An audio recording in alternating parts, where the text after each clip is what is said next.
time no see. Feels like I haven't done this in such a very long time, so it actually feels good to be back. So yeah, welcome to another video. So for today, as per the title, I wanted to tell you guys a bit more in depth of what it is that I actually do for a living. As everybody already knows, I am a jewelry designer by profession. That's what I studied, and I've got some degrees in jewelry design. But besides that, there are other things that I do in my daily life. And in today's video, I'm just gonna give you guys a breakdown of what all of those are. Even though you're getting a degree in something that is creative, there are so many other things that you can do with that degree. So I'm also going to be telling you guys about those degrees that I got. So if that sounds interesting to you, please stick around, and yeah, let's jump right into it. Just a little bit of a background change, nothing too heavy. All right, so as I said, I want to tell you guys a little bit about what it is that I do on a daily basis, and what it is that kind of occupies my day outside of what you guys already know me as a jewelry designer, right? So I actually own 3 separate businesses, which are all jewelry related. But what I do on a daily basis that basically sustains me and is my day-to-day living is I'm a lecturer in the jewelry design department, and I'm also the first year coordinator. Basically what it means to be a coordinator is I'm responsible for making sure that the students and every other module that they are taking within the year, that the students are doing it, and I'm basically on top of all of the goings on in the first year program. So I have to liaise with all the other module lecturers, making sure that all the students are ahead with the work that they're supposed to do without any issues, and just making sure that the students are able to pass as best as they possibly can. On top of me being a coordinator, I also do lecture, and I lecture first year techniques, which is the making of jewelry, and then I also lecture first year design, which is, as the name says, teaching you how to design the jewelry so that you can be able to make it. And we go through a design process which takes you from inspiration all the way up until you get to your final product at the end. We also incorporate CAD, computer-aided design, within the program so that students are able to work on the computer. The programs that we use that are CAD related is Rhinoceros, or Rhino for short. If you're a jewelry designer, you'll know what I'm talking about. Actually, Rhino is not just jewelry specific. If you're a designer in general, you'll know what Rhino is all about. And I also lecture jewelry technology, which is we teach the students about the different tools that they use and how each of the tools work, and how you can apply those tools in your manufacturing. All right. So that's my day job that I do on a daily basis, Monday to Friday. But outside of that, as I said earlier on, I've got 3 other businesses that I am a part of. So the business that everyone knows this channel for, that's number 1. So Tato Khadebe Jewelry, that's the first business that I have, and that's kind of the core. That's my very first love. That's why I got into jewelry design, so that I could start my own business, my own manufacturing business. So what we do is we specialize in bespoke, one-of-a-kind jewelry. So clients come to us, and then we'll sit down and go through the whole process, just asking them what it is that they're looking for, and we'll have consultations, and then we'll discuss exactly what it is that they want, and then I will draw up the designs on CAD and then render them and then send it to them, and we'll have a back and forth up until they're happy with exactly what it is that they want, and then we go ahead and we manufacture the piece, deliver it, and the client is happy. So that's the first business. The second business that I have is I'm also a co-owner of another jewelry business. This business is called Crown Jewel Investments, or CJI. And what we are is we're a jewelry innovation company, and we have actually just recently successfully patented an innovative jewelry manufacturing technique, which I will go into a bit detail with a bit later on. But basically what we do as CJI is we are in the business of taking jewelry and wanting to be innovative in the way that jewelry is made and in the techniques that are also used in jewelry. So with the patent that we've just recently acquired, we will be able to infiltrate the market a little bit deeper so that we can use this technique to be able to put South African jewelry on the map. So yeah, that's another thing that's busy coming up right now. As I said, I am a co-owner. I am working with a partner of mine, and yeah, that's also moving along quite nicely. Things are starting to happen, so I'm excited for that. And then the third business that I have is this business is called South African Jewelry Week. And it's myself and 2 other people that are working on this.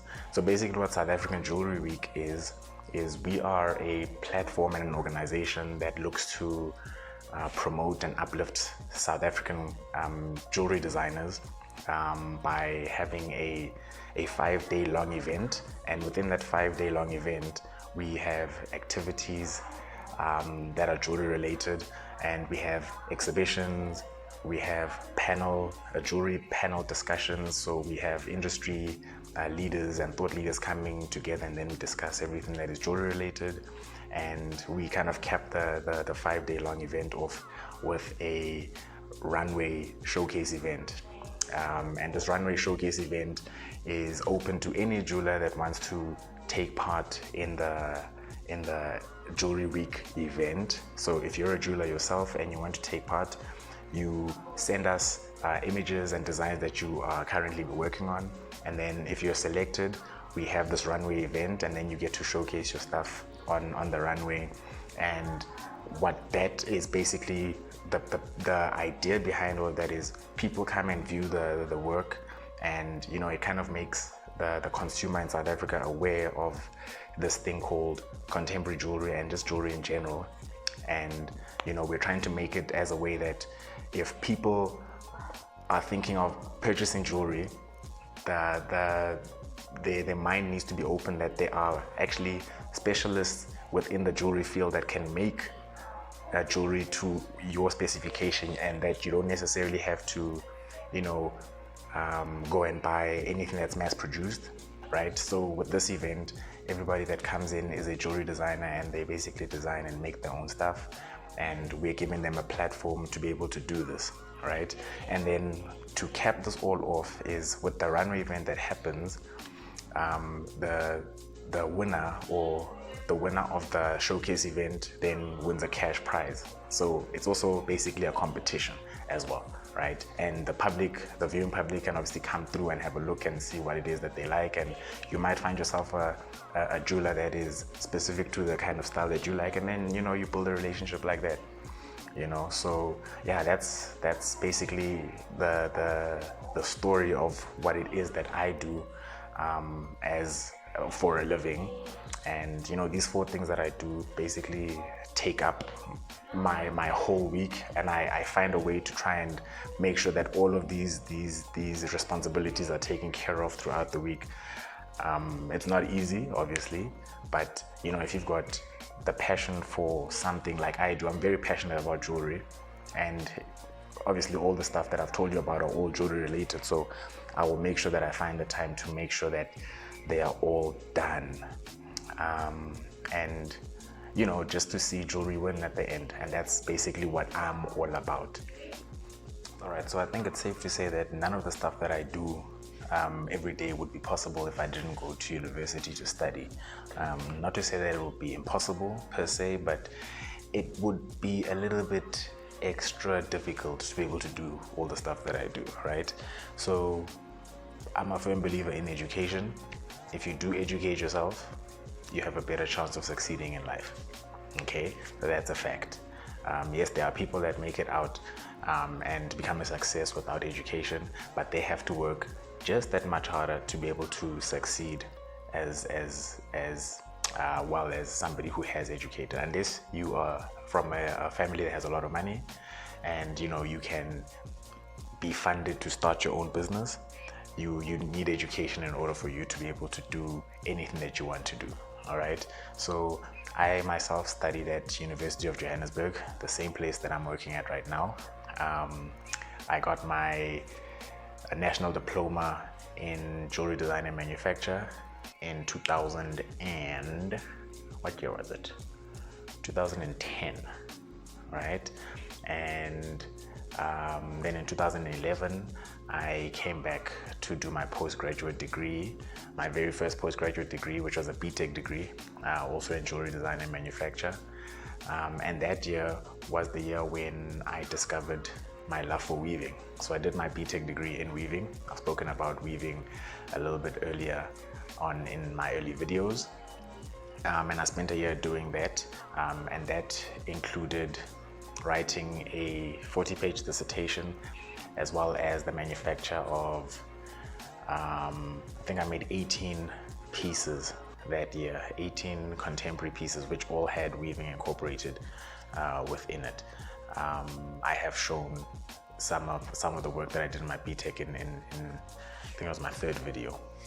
So you can go back to my earlier videos if you want to see any of that work.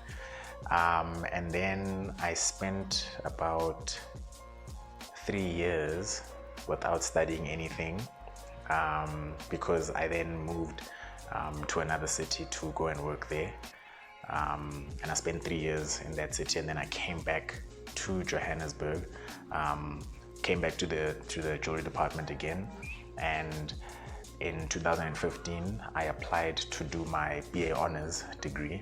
This time it wasn't in purely jewelry design, it was a BA Honors in design in general, just the design field in general. So I did that in 2015. So the BA Honors degree is basically, it's different to the BTech in that there's coursework that you have to do. So throughout the year, the first half of the year, you spend actually attending lectures, and you have to write position papers and then a final dissertation at the end based on the lectures that you have attended. So you attend these lectures, and then you get to see which of the lectures that you've attended speak closely to you, and then you can base your final dissertation that you write at the end of the year on any one of those lectures that you've attended. So I did that in 2016, and then in 2015, excuse me, and then in 2017 I applied to do my master's degree. And the master's degree, I think that's where everything kind of changed, because with writing a master's degree or doing a master's degree, your level of thinking has to be extremely broad, so that you are able to take in as much information that you can, but also at the same time synthesize it so that the point that you're making is specific to a topic that you've chosen, but also wide enough that more research can come out of it. And the reason why I say more research will come out of it is because a lot of the times, whatever you do in your master's, you're going to then want to follow up with in your PhD, and that's the route that I'm going to be taking at some stage. So I applied for the master's degree in 2017, and I am proud to say that I am going to graduate now in October with my master's degree.